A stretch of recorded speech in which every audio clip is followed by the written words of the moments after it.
Nous continuons le commentaire de l'Épître aux Galates. Nous sommes à la 22e partie de ce commentaire. Il est écrit par le bien-aimé frère William Kelly. Si c'était notre propre mort, ce serait la ruine en tant que jugement, mais la mort de Christ a justement une efficacité aussi grande, ou plutôt une efficacité infiniment plus grande quand elle s'exerce en grâce. Christ étant entré par la résurrection dans une condition nouvelle où il ne peut y avoir aucune condamnation, le croyant est justement introduit devant Dieu dans ce domaine-là. La puissance de Dieu dans la mort de Christ ôte le mal. La puissance de la résurrection de Christ nous introduit dans le bien dont il est le centre et la tête. Dans ce chapitre 4, l'apôtre aborde un autre sujet. Si la loi et les promesses étaient opposées par nature, non pas contradictoires, mais totalement différentes dans leur portée et leur objet, quel était l'état du croyant de l'Ancien Testament? La réponse est donnée au début du chapitre 4, accompagnée d'un éclairage sur l'ancienne condition des Juifs croyants et leur nouvelle relation avec Dieu en vertu de la rédemption. Mais la mort de Christ a justement une efficacité aussi grande, ou plutôt une efficacité infiniment plus grande, quand il s'exerce en grâce. Christ étant entré par la résurrection dans une condition nouvelle, où il ne peut y avoir aucune condamnation, le croyant est justement introduit devant Dieu dans ce domaine-là. La puissance de Dieu dans la mort de Christ ôte le mal. La puissance de la résurrection de Christ nous introduit dans le bien dont il est le centre et la tête. Dans ce chapitre 4 du livre aux Galates, l'apôtre aborde un autre sujet. Si la loi et les promesses étaient opposées par nature, non pas contradictoires, mais totalement différentes dans leur portée et leur objet, quel était l'état du croyant de l'Ancien Testament? La réponse est donnée au début du chapitre 4 du livre de Galates, accompagnée d'un éclairage sur l'ancienne condition des Juifs croyants et leur nouvelle relation avec Dieu en vertu de la rédemption. Chapitre 4, petit 2, Galates chapitre 4, versets 1 à 5, l'héritier en bas âge, la condition sous la loi, délivrance et rédemption. Pour cela, nous allons devoir lire Galates chapitre 4, versets 1 à 5. Or, je dis qu'aussi longtemps que l'héritier est en bas âge, il ne diffère en rien d'un esclave, quoiqu'il soit seigneur de tout. Mais il est sous des tuteurs et des orateurs jusqu'à l'époque fixée par le Père. Ainsi aussi nous, lorsque nous étions en bas âge, nous étions asservis sous les éléments du monde. Mais quand l'accomplissement du temps est venu, Dieu a envoyé son Fils né de femme, né proprement, devenu sous la loi, afin qu'il rachetât ceux qui étaient sous la loi, afin que nous reçussions l'adoption. Commentaire. Or, je dis qu'aussi longtemps que l'héritier est en bas âge, il ne diffère en rien d'un esclave, quoiqu'il soit seigneur de tout. En parenthèse, Galates chapitre 4, verset 1. C'est un principe vrai à l'égard des croyants sous l'ancienne alliance, comme nous pouvons l'appeler. Ils étaient héritiers, sans doute, et avaient droit à la bénédiction, mais l'héritier n'est rien de plus qu'un serviteur ou un esclave tant qu'il est mineur, car telle est la force de l'expression en bas âge. C'est le mot employé dans l'Antiquité comme notre terme légal de minorité pour désigner quelqu'un qui n'a pas encore un certain âge légal, donnant le droit d'agir tout seul pour conclure des contrats ou prendre des engagements. Or, telle était la position d'un ancien sous la loi. Il n'était pas arrivé à l'âge mûr. Il était réellement héritier, destiné à s'asseoir avec Abraham, Isaac et Jacob. Il n'y avait aucune différence à cet égard. La conversion et la régénération sont les mêmes dans tous les temps et dans toutes les dispensations. Il peut y avoir aujourd'hui plus de plénitude, plus de simplicité et plus de joie. Mais quant au fond, des choses, même après la chute, avant ou après le déluge, sous la loi ou sans loi, l'héritier était en vérité seigneur de tout.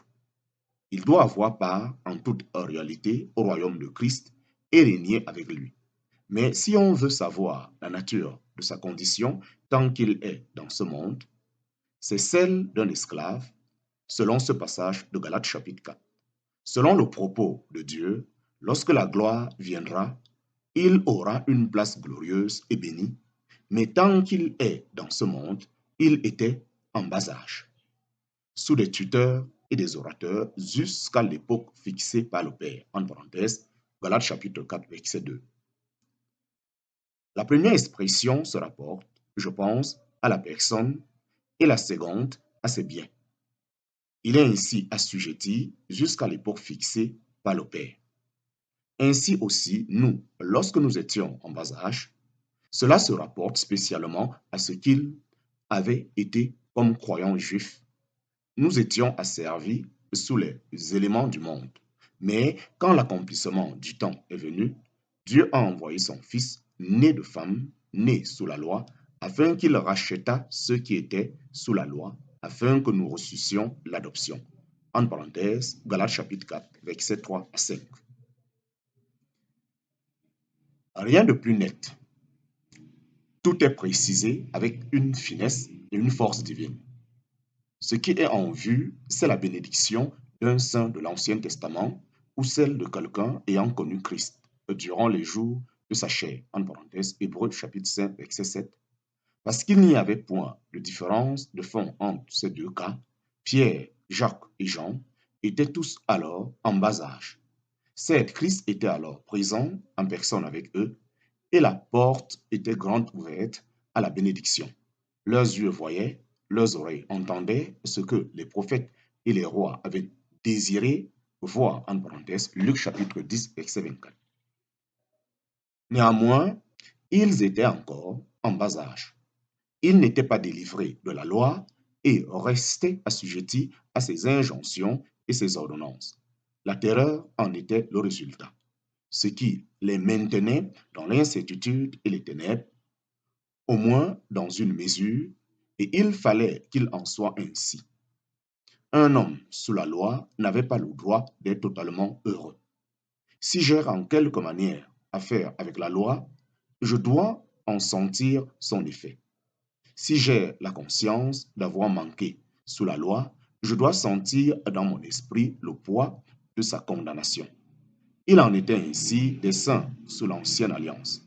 Ils étaient dans la servitude parce qu'ils étaient sous des tuteurs et des curateurs.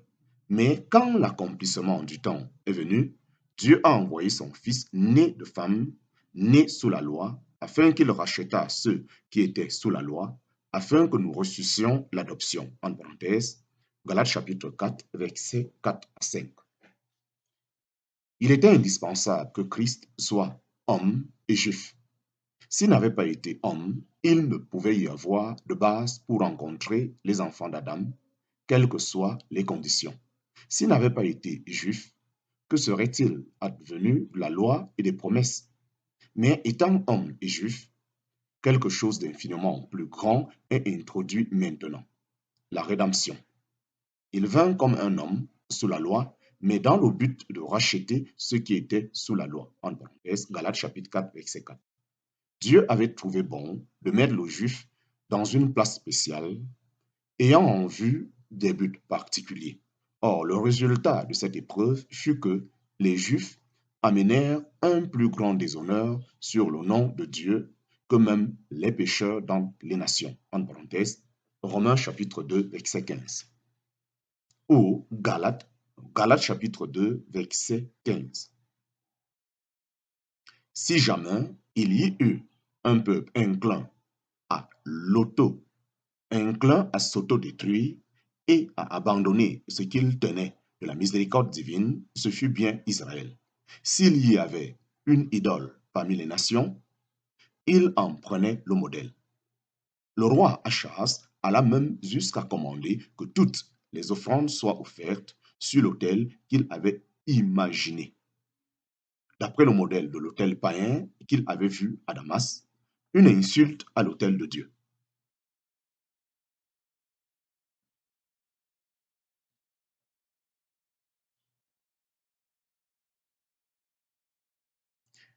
Le grand crime pour lequel Israël a été déporté à la fin, c'est d'avoir dressé les veaux d'or. À Jérusalem, dans le temple, les Juifs renouvelèrent le péché d'autrefois pour lesquels Dieu les avait frappés au désert. Ils furent infidèles à Dieu, mais s'attachèrent à l'idolâtrie comme à un héritage trop précieux pour qu'on l'abandonne. Les Juifs avaient été appelés pour être un témoignage spécial pour Dieu contre le culte des images, et voilà qu'ils ne se contentèrent pas de suivre leur propre idole, mais ils adoptèrent celle de leurs voisins païens d'alentour, alors Dieu les balaya. C'est ce dont nous parlent les livres des rois et des chroniques. Le péché de Jéroboam, par lequel il a fait pécher Israël, ce fut le point spécial dont Dieu se souvenait. Toutes sortes de nouvelles dynasties se succédèrent les unes aux autres en Israël. Mais quoi qu'il arrive, même pour un règne d'un mois, on y trouvait toujours la répétition du même péché, le péché de Jéroboam. Et Dieu s'en souvenait. C'était la plus insultante de toutes les idolâtries. Le veau d'or. C'était un péché délibéré devant sa face. C'est ici ton Dieu, ô Israël, qui t'a fait monter du pays d'Égypte. En parenthèse, Exode chapitre 32, verset 4. Nous venons de voir ce qu'il en a été d'Israël. En lisant ensuite la prophétie de Jérémie, on voit Dieu reprocher à Juda de permettre à Israël infidèle de se justifier au vu de ce que faisait Juda, qui était encore plus coupable. Mais ne limitons pas à Israël cette histoire du mal. Lisons la Bible comme une leçon au sujet du cœur, la leçon sur ce qu'est l'homme devant Dieu. Quand nous entendons parler d'Israël et de Juda, appliquons-le à nous-mêmes. Dieu me montre là ce que je suis. Voilà la sorte de matériaux dont est constitué mon cœur. Voilà ce que fait la nature humaine quand Dieu le met à l'épreuve. L'idolâtrie y domine. Et calamité sur calamité s'abat sur son peuple. Il fut transporté en captivité à Babylone et plus tard, un résidu en fut ramené pour recevoir le Fils de Dieu. Quand il vint du ciel, ce fut dans la plénitude de la grâce. Le péché était entré par la femme, et voici le Sauveur. La loi avait introduit ce qui faisait s'écrouler les espérances du pécheur, mais Christ vint, né de femme, né sous la loi. En parenthèse, Galates chapitre 4, verset 4. Pour racheter ceux qui étaient sous la loi.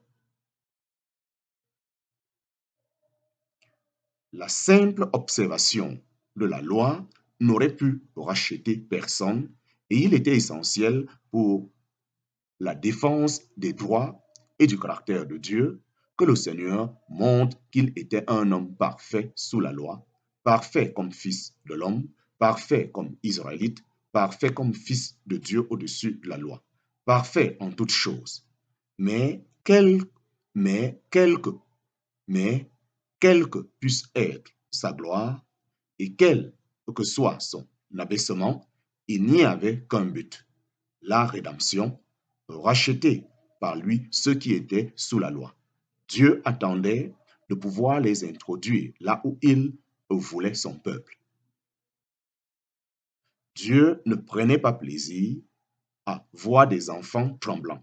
Il attendait le moment béni où la mort de Christ donnerait à son peuple un droit selon la justice à la délivrance de cette condition pour l'introduire dans un nouvel état de choses, les chaînes de la loi étant brisées pour toujours par la mort de Jésus, le Fils de Dieu.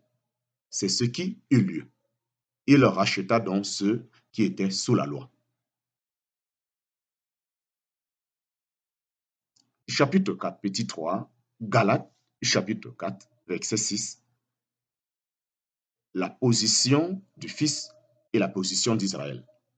La position du Fils et la position d'Israël.